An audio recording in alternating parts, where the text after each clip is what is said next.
ಸಂವಿಧಾನ ಪೀಠಿಕೆ.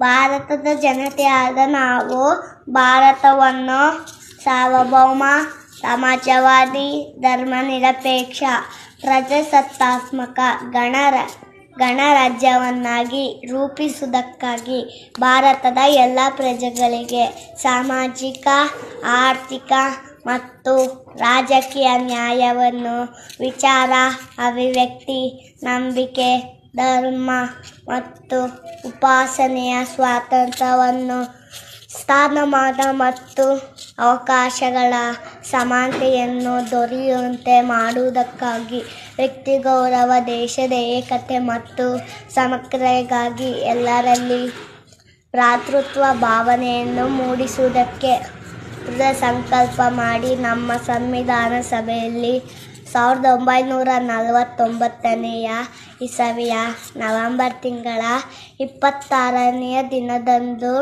ಈ ಸಂವಿಧಾನವನ್ನು ನಮಗೆ ನಾವೇ ಅರ್ಪಿಸಿಕೊಂಡು ಅಂಗೀಕರಿಸಿ ಶಾಸನವಾಗಿ ವಿಧಿಸಿಕೊಂಡಿದ್ದೇವೆ.